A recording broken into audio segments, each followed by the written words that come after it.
Halo guys, balik lagi sama Sam and Brand. dan Bumper.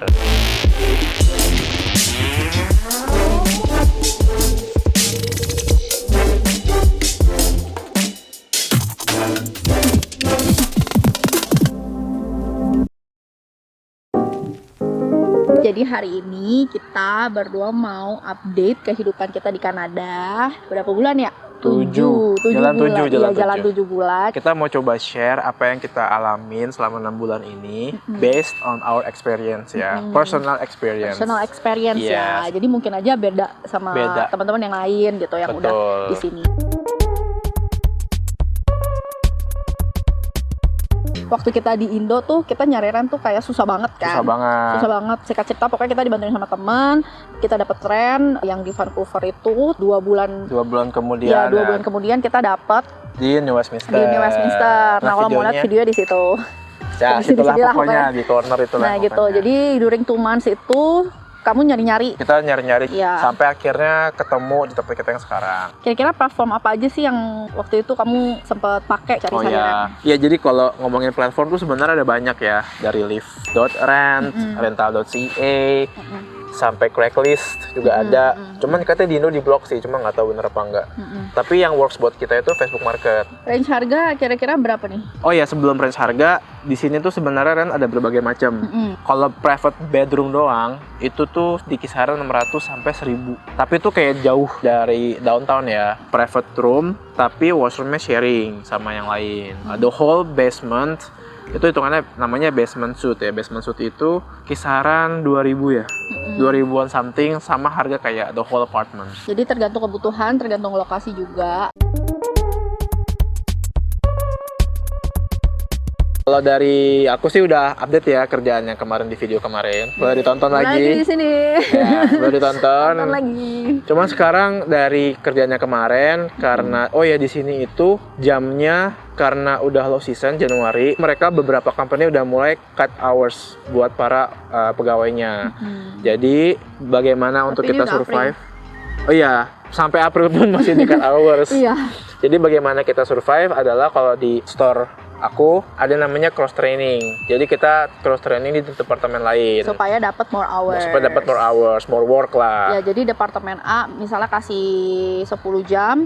Kalau ada departemen yang kedua bisa dapat 10 jam lagi. Jadi at least dapat 20 jam misalnya kayak gitu. Jadi sekarang aku sambil cross training di optical. Ya, Sam sekarang kerjain di 2 departemen, ada Health and Beauty Associate. Betul. Dan optical. Nah, kalau kamu gimana? Kalau aku akhirnya aku dapat part time. Selama berapa bulan ya? 3,5 bulan 3,5 ya. Cuman emang karena di reference sama Sam juga, jadi masuk ke store yang sama, cuman beda departemen. Betul. Jadi sekarang aku di bakery. Akan ongoing juga nanti ke depannya untuk cross training juga ke optical. Optical juga. Nextnya mungkin next video kali ya. Ya, next video. Untuk lebih ngomongin lebih dalam soal kerjaan. Tapi ya for now kita cuman update base aja. Iya. Gitu. Pertanyaan selanjutnya adalah susah nggak cari kerja di Kanada selama 6 month period ini gitu. Jawabannya susah setengah hidup. Buat kita ya. Buat kita ya. Karena cuman, kita punya background demand-nya mungkin nggak gitu. Karena kan kita berdua di dunia kreatif kan. Betul. Sam gitu kayak video editor, sedangkan aku juga palu gada. Maksudnya kayak dulu aku kerjanya lebih kayak project managing. Jadi di sini tuh agak beda ya, culture-nya beda banget. Mereka tuh mau cari yang benar-benar spesifik banget. Sebenarnya beberapa interview udah tembus sih, beberapa interview udah dapet, banyak yang udah mulai approach sebenarnya kemarin. Cuman ya gitu, habis approach hilang. Ghosting ya. Kalau nggak we're not moving forward. Dari berapa ya? Belum sampai 100 sih, kayak 80-an something deh. 80-an aplikasi dengan aplikasi yang in-store. Kamu bagi-bagiin CV juga kan? Iya, betul. Ya, 80 sama, ya kalau itu 90-an lah ya. 100 lah, udah kayaknya mah.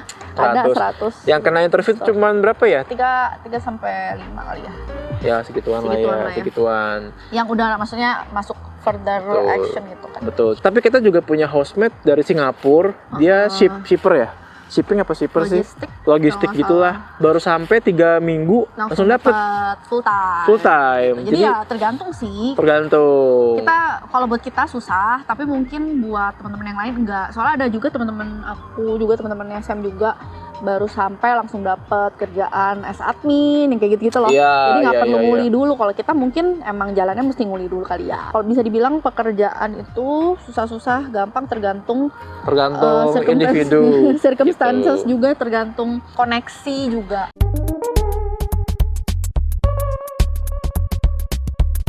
Kita sekarang bikin sesuatu tuh handmade semua. Oh iya bener-bener. Kalau di Indo tuh kan kita selalu go out untuk makan. Kayak mau makan tuh gampang ya. Gojek lah, Grab. Mau makan Padang. Iya, ya, tinggal aja. Enggak, kalau nggak tinggal keluar rumah terus kayak cari mau Padang yang mana gitu kan, mau makan apa. Di sini mana ada warteg. Gak ada bahari. Nggak ada bahari, men. Makan di sini mahal juga kan. Iya, kita berapa tuh? Going out kisaran paling murah 14 sampai paling mahal tuh 25. $14, tapi $14 itu bisa sharing. Cuman betul. Kan boncos juga ya keluar $14 tiap hari. Kalau misalnya di sini minimum wage $16, 16,75 lah ya. Iya. Buat makan misalnya 14 sayang kan. Sejam udah hilang buat makan doang.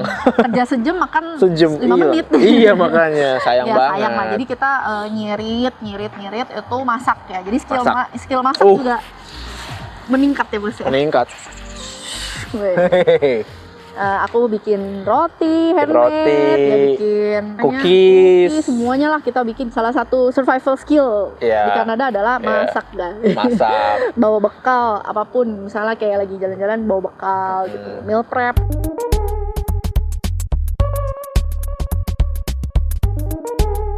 Udah term 3 ya, ini aku lagi mau masuk term 3. Term 2 itu sangat-sangat cepat lewatnya, gitu. Term 1 tuh kemarin nungguin, aduh ya ampun, lama banget, kayak nggak kelar-kelar gitu. Terus tapi pas masuk term 2 tiba-tiba langsung, udah kelar nih, udah week 10, udah week 12. Ternyata tidak semengerikan itu. Iya, tidak semengerikan itu. Ternyata aku bisa survive guys.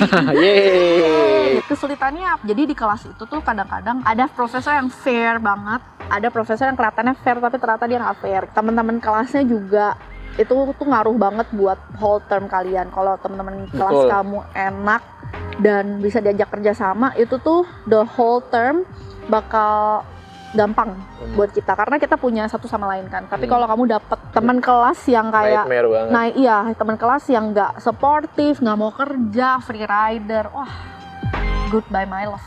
Kayak udah deh lu sendirian aja lo gitu kan, nightmare banget deh gitu. Jadi kemarin itu di term 2 ada 3 course yang aku ambilkan. 2 course ini fine aja sih.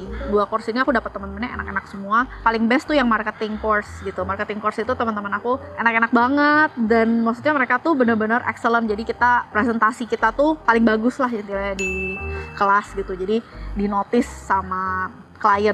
Jadi kalau di marketing kelas kita ada presentasi sama klien sama klien asli gitu. Project bikinin dia kayak marketing mock-up ya? Mock-up gitulah. Nah, jadi pada saat kita presentasi ternyata kliennya suka gitu. Itu tuh achievement banget gitu loh. Kayak wah, happy banget ya. Jadi enjoy gitu. Itu dapat temennya yang bener ya. Nah, tapi ada satu pelajaran yang aku bener-bener itu tuh nightmare banget. Dapat temen-temennya, member grup aku tuh ada 5, 3-nya itu bener-bener nggak bisa dia kerja sama, wah bener-bener parah deh. Itu tuh stres banget ya. Intinya pinter-pinter cari temen. Week pertama kalian masuk sekolah karena teman itu menentukan juga kesuksesan kalian gitu loh maksudnya. Jadi cari yang satu value, cari yang bener-bener mau kerja juga.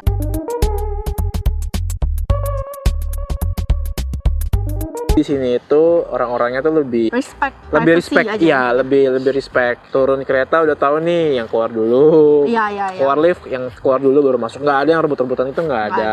Biasanya yang rebutan ya imigran juga. Orang-orang bukan Kanadian atau orang-orang yang emang nggak tahu manner aja. Betul. Kalau lagi mau nyebrang mereka selalu berhenti. Oh itu sih. Itu benar-benar. Itu kaget sih waktu kemarin itu kita kan Indo ya. Biasa suka. Kalau nyebrang kan gitu. Mobil selalu kita kasih mobil lah ini gitu. Kalau di sini tuh kebalik. Mobilnya nggak mau jalan, kayak mereka tuh diem aja gitu. Cepet gitu kan, maksudnya malah suruh kita tuh jalan gitu, mereka pasti akan berhenti. Iya. Tahu kenapa mereka kayak gitu? Karena di tes SIM-nya seperti itu. Itu emang sudah by under the law, kita harus diprioritasin. Iya, tapi ada aja sih, ada 1-2 lah, tapi nggak banyak. Ada 1-2 lah yang biasanya kadang-kadang juga nggak kasih gitu. Iya. Cuman most likely mereka akan kasih sih jalan. Kayak mereka tuh respect each other lah. Kalau udah tahu nih ada orang, kayak ya udah lu harus respect sama orang itu. Dari ngomongin tadi masalah di jalan lah, ngomongin kita lagi ngobrol. Kita tuh nggak yang kayak kalau ngobrol tuh nggak sampai yang tanya-tanya sampai dalam gitu sih biasanya kalau di sini. Kayak ya. mereka takut ya. Mereka takut ofensif. Gitu. Kalau kita tuh di sini nggak ada parameter sesuatu yang jadi tolak ukur untuk orang tuh untuk achieve sesuatu di hidupnya gitu loh.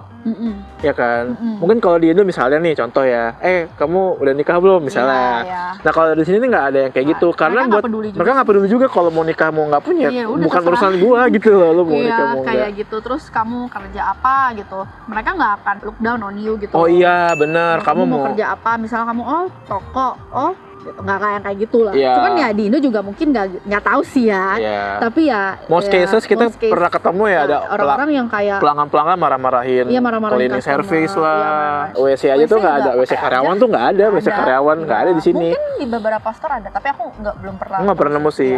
Nggak tahu sih, tapi yang setahu kita sih nggak ada yang bedain ya. Kalau di Indo kan ketara banget di setiap. Ada toilet khusus karyawan.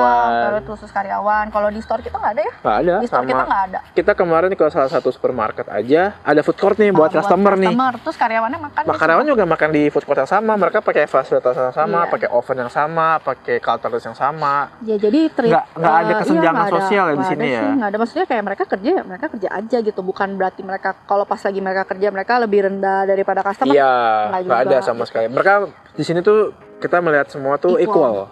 Tidak ada yang dibeda-bedain.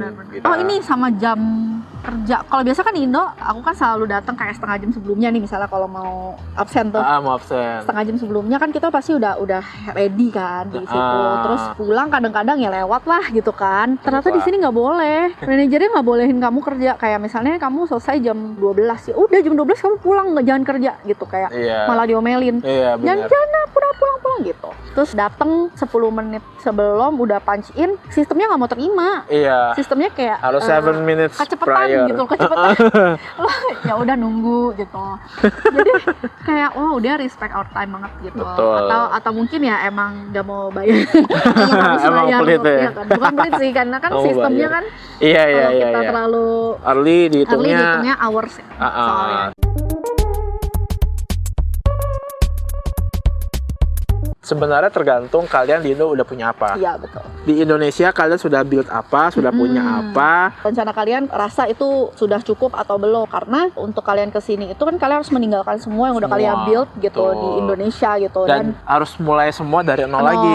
Tapi sebenarnya ya menurut aku juga nggak mulai dari nol banget sih. Kenapa? Ya dari 3 lah ya. Iya dari 3. Kenapa? Karena kita kan udah punya pengalaman di Indo kan. Kita tuh udah mature-nya di Indo. Maksudnya at least Indo punya something lah juga yang bikin kita sekarang jadi seperti ini gitu loh. Jadi teman-teman kita juga build kita, terus community kita, teman-teman kita juga build kita sampai kita punya karakter kayak gini gitu loh. Jadi teman-teman Indo kita juga ngasih tahu teman-teman mereka yang di sini juga. Jadi dibantuin lah, bantuin koneksi, networking kayak gitu-gitu. Jadi sebenarnya ya nggak mulai dari nol juga, tapi kalian memang harus usaha lebih aja. Jadi yang tadinya di Indo mungkin udah 20 levelnya, kalian harus balik lagi ke level 3 atau level 5 gitu. Jadi itu tuh buat kita, bagi sebagian orang mungkin itu berat gitu loh. Tapi buat kita berat juga. Cuman kita worth it buat kita. Worth it buat kita karena mungkin ya satu kita belum punya, maksudnya kita belum punya sesuatu yang kita build di Indonesia. Nothing tulus gitu loh. Maksudnya mungkin buat kalian-kalian yang udah build bisnis, udah kayak networkingnya udah banyak di Indo, atau misal kalian udah punya vision mau ngapain di Indonesia kayak mau membangun apa gitu ya, go for it gitu loh, jangan mengorbankan itu untuk kesini gitu loh. Kita pakai common sense juga lah. Iya, pakai common sense. Jadi di sini tuh nggak selamanya bagus. Kita nggak bisa bilang Kanada lebih baik dari Indonesia. ya in terms of apa dulu ya, gitu kan. Ngomongin apa dulu nih, at some part Indonesia masih jauh lebih bagus. Jauh lebih bagus gitu loh. Kita benar-benar nggak mau kayak bilang kayak wah Kanada guys harus sini, harus ke sini. Please, kalian harus pikirnya matang-matang. Kalian tuh meninggalkan semuanya loh di Indonesia gitu, dan di sini pun tidak happy gitu. Betul. Ya kan? Setahun kamu tuh harus benar-benar kerja keras banget. Kayak kita juga umur kalau bisa dibilang juga tidak terlalu muda gitu loh. Udah bukan 20 lagi. Udah bukan 20 lagi bahkan kita guys. Iya, udah bukan 20 lagi. Jadi buat kita tuh kerja fisik juga need more energy lah. Karena kita nggak pernah kerja fisik di Indo kan. Iya, jadi terus mental tuh benar-benar penting banget. Kalau nggak kuat di sini nangis. Iya, bisa depresi juga. Nggak enak ya, nggak punya siapa-siapa. Gitu. Apalagi kalau kalian kesini sendiri. Iya, wah, itu berasa itu banget. berat juga gitu loh. Jadi dipikirin lah matang-matang pas mau kesini gitu. Bukannya kita bilang jangan gak usah kesini, ya enggak juga. Kalau kalian punya dream, udah dipikirin matang-matang, kalau udah research, good for you, go ahead gitu. Kalau misalnya memang kalian mau kesini, udah dipikirin nih tujuannya apa, udah kayak tekadnya udah bulat. Ekspektasi kalian harus di set juga bahwa di sini kalian gak bisa happy dulu selama setahun 2 tahun ke depan. Kecuali kalian emang udah banyak duit ya. Itu beda cerita ya. Kalau duit udah bukan masalah, itu mah ya udahlah ya. Gitu. Kamu pindah-pindah aja, atau misalnya udah tinggal bawa diri, udah semuanya udah set, itu silakan aja pindah ke sini gitu loh. Betul. Makanya tergantung case orang-orang. Ini kan case kita ya. Case kita guys. Case kita kan di Indo juga ya ampun, nggak apa ya udahlah ya. Udah, gitu. Maksudnya punya juga ya seadanya gitu kan. Jadi ya kita di sini memang mau cari better opportunity, better life, better opportunity. Jadi apa yang kita lakuin di sini sebenarnya capeknya sama aja sih. Sama kayak di Indo juga. Walaupun kita juga mau berjuang di Indo juga kita pikir-pikir ya capek-capek juga. Tapi formnya aja yang beda kan. Betul. Seberapa besar kalian mau sacrifice apa yang kalian punya untuk achieve dream kalian? Kalau niat kalian sebesar itu, go for it. Cuman kalau niat kalian untuk achieve your dreams kesini, tapi masih belum rela untuk meninggalkan yang di Indo, mending jangan. Iya, betul. Karena kalau udah sampai di sini, kalian pasti akan selalu look back ke belakang. Wah, tahu gitu gue di Indo, tahu gitu gue nggak kesini, tahu gitu.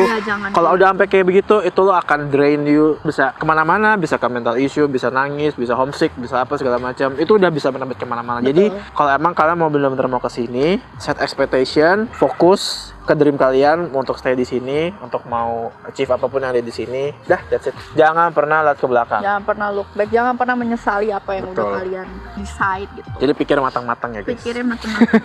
Research yang banyak. Betul. Kalau mau kesini research sendiri. Terus kalau misalnya mau cari agent juga cari yang benar. Yang bener. Cek lebih dari satu. Jangan cuma percaya sama satu agent atau satu misalnya YouTuber, misalnya satu kenalan atau satu temen. Karena perspektif mereka bisa aja beda sama kalian gitu loh. Kayak kita gitu. Sekarang pun juga pasti akan beda sama kalian. Iya, beda gitu. Jadi kita juga nggak mau maksa kalian untuk kayak kalian harus percaya sama kita loh. Di sini tuh susah cari yang enggak juga. Temen kita ada yang tahu PR juga langsung. Ya, atau PR dari Indo langsung permanent resident ke sini loh. Jadi beda-beda banyak.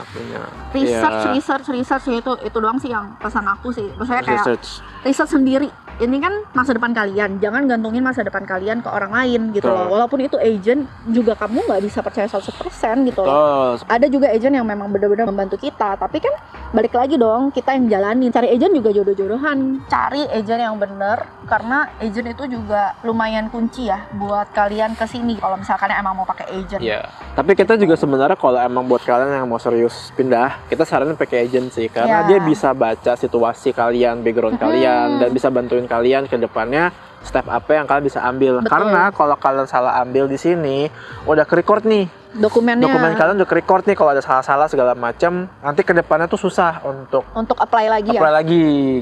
Jangan cari jalan pintas, trust the process ya. Ya, kita pun juga di sini belum PR, masih sekolah. Kita update aja. Ya, ke depannya kita juga masih belum tahu. Ya, Cuman ya kita saat ini kita do our best, kita melakukan apa yang kita bisa lakukan untuk achieve our goal. Betul. Ke depan.